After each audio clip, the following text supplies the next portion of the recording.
Hi Capricorn, welcome back. Laying out 10 more cards, 5 for love and 5 for career, to have a look and see how these general messages could potentially apply to you in these areas of your life. So let's jump into it and have a look and see what cards come up for Capricorn love.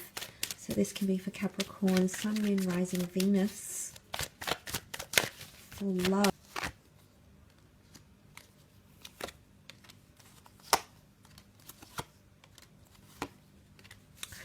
Okay, patience.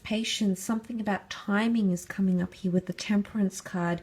Now, this could be a Sagittarius here, or it could just indicate that patience is being needed in a situation here. Something needs to be mediated this month between you and another person, okay? The water hangs in the balance here. And it's a sharing of emotions, or it's taking on someone else's load somehow. So support and understanding is going to be required from you, from another person, someone you're romantically involved with, whether this person reaches out to you and tells you that or not. For some of you, this person will make it blatantly obvious. The Sagittarius is a bit of a straight shooter here. They don't really leave much mystery. They're pretty forthright and outcoming with things. So there might be a situation here where someone really vocalizes what they're needing from you, Capricorn. Especially if it is a fire sign, which you have the Sagittarius here, Wands, and the Knight. I feel like there might be a fire sign that wants to get things going, or that's moving things at a fairly fast pace here with the Knight of Wands energy. The Knight of Wands is not seen, I wouldn't say, as reckless. He's on a mission, he's deterministic, but he also strikes at opportunity. Now, there's going to be a window of opportunity for someone to speak up or say something they've been wanting to address to you here, Capricorn. It could also be, I feel like the Knight of Wands is very eager.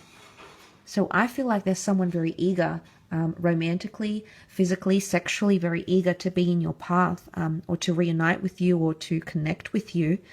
Knight of Wands can also be a traveler. So if you're in a long distance relationship, someone might surprise you this month. You might be visiting this person, they might be visiting you, or the two of you might even tee up a time to meet together. Could be travel opportunities coming in for romantic partners as well.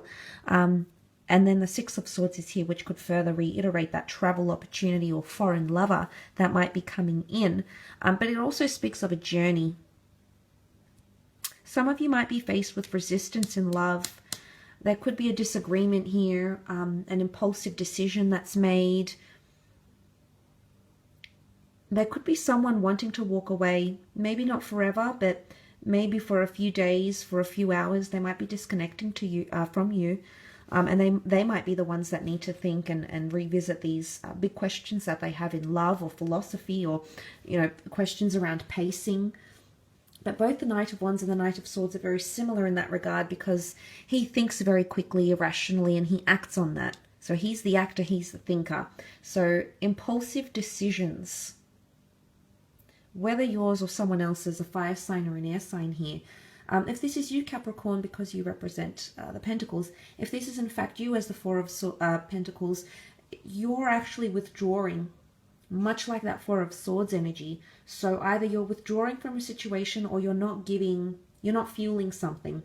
You're more sitting back and letting it unfold before your eyes, and then you might think about it, dwell on it, and really register what's going on here, and that's when you might take a course of action. But I feel for the most part, it could be that you're withdrawing from this person. You might notice yourself withdrawing from them.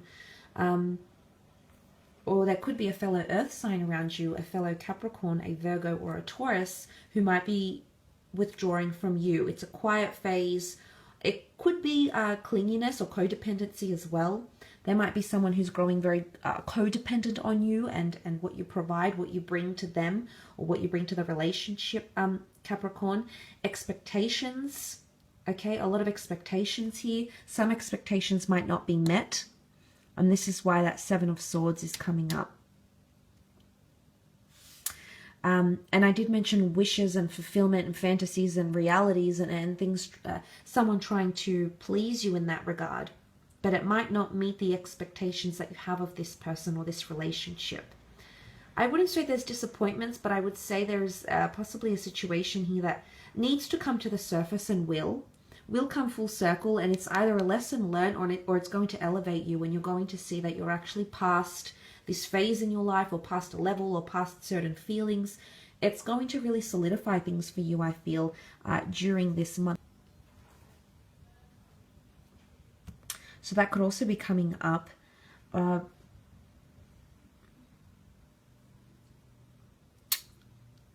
But I do feel like there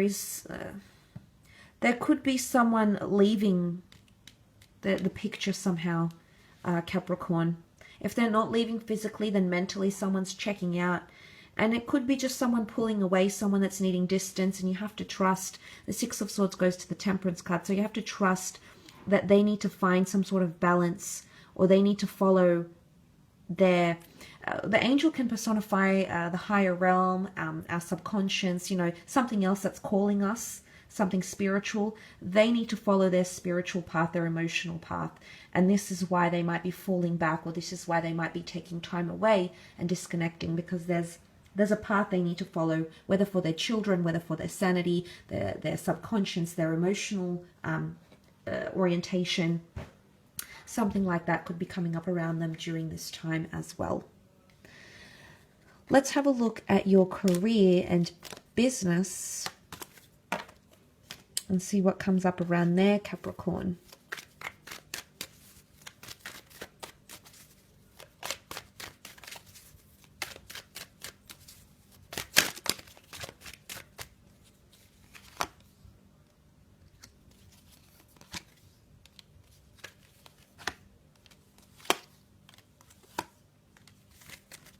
Okay, an important meeting potentially for some of you involving a Cancer or an Aries person. Now, the meeting is the Six of Cups, and this person could be from your past, so you might be bumping into an old colleague, an old business partner. There might be someone you're meeting up with that you haven't for a very, very long time. There could also be opportunities to learn a new skill or go back to school in regards to your career, maybe a different career choice.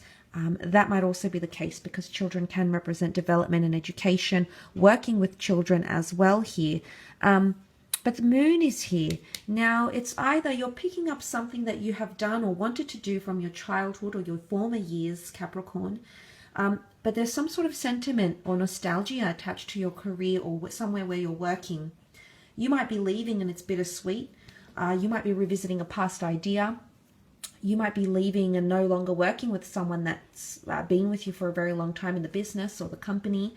But there is an emotional aspect to career, or there will be an emotional highs or lows for some of you with the moon card. And it could be creative as well, okay? The moon card really breeds creativity. So some of you might be having a lot of great ideas that come to you fairly quickly and at the right time. Which is very special here. But for some of you, it's emotional, because the Ten of Swords could indicate a betrayal or information that's withheld from you that you might find out not in the most pleasant of ways here. But I do feel the theme of loss is here. 5, you know, something that falls apart, slips through your fingers, or doesn't go according to plan. And then you'll have to say goodbye to it and either start something new or give credence to another project, give time, value, dedication to another project or something else here. It could be the loss of a person. That person might be leaving your business, might be leaving the company. Even a shift in attitude could be an air sign here, Gemini, Libra, Aquarius. The Ten of Swords can be an ending, so to speak. So this is why I sort of mentioned that before, because if it is an ending, it's a bittersweet one. And that could be why emotion is coming into play here, into the work sphere.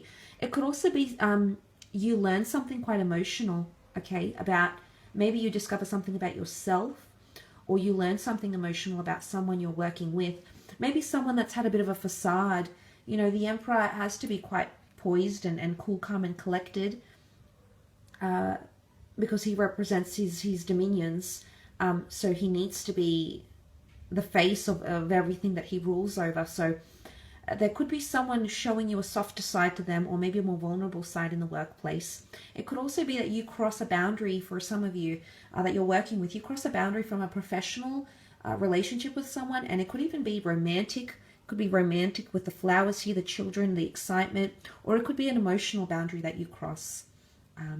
because of the connection. Maybe you share intimate things about your family, but there is a crossing of some kind here, and that's going to bring you closer to these people. It's also going to help you understand them a little bit better. Maybe understand the way they are, the attitude they have, or the reasons why they might display some sort of attitude or work ethic even. So that could help you piece some things together. Now, the Emperor could be in Aries and is for the most part quite intimidating. So it could indicate an intimidating person, a situation, a company, an organization. For some of you, it might be a job interview and you might become very nervous and anxious about this because the Emperor is pretty hard hitting, okay? He hits with the big questions. There's an intimidating factor. They're highly skilled, highly knowledgeable, and really appreciate wisdom and work ethic. So if this isn't like a job interview or an intimidating setting, just sort of be prepared for that mentally, I suppose, Capricorn, because that could be coming up. But I think for the most part, you have the skills. All your cups are here, so you have things, you have advantages, whether from skills or experience or something like that, that'll help you. If you have your own business, you might be taking on younger staff or less experienced staff, but there might be losses. There might be losses in the business, and you're just going to have to give something or someone a second chance. Second chances are coming back around. Second chances at ideas, at people, at projects, and things like that here with the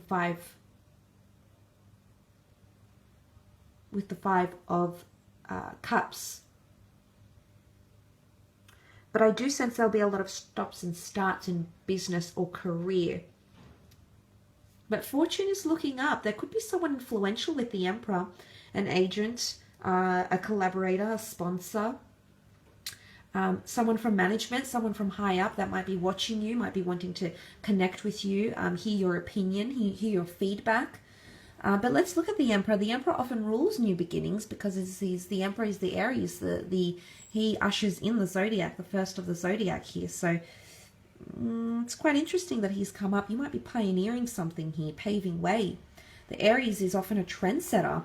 They're daring, they're adventurous, they take risks. They're known to take risks. So some of you might be taking risks in your career. They may pay off and be very much welcomed and really hit it off and blow up, or they might conclude in losses. Time will tell. I guess it's obviously we're all working with different companies in different areas, different industries, and in different careers. So obviously the result will differ for a lot of us. That could also be coming up. Some of you might be even working from home, or there's a focus on the home, starting something from home, from the comfort of your home or community or neighborhood even, getting your name out there, getting customers, clients from your community, your neighborhood.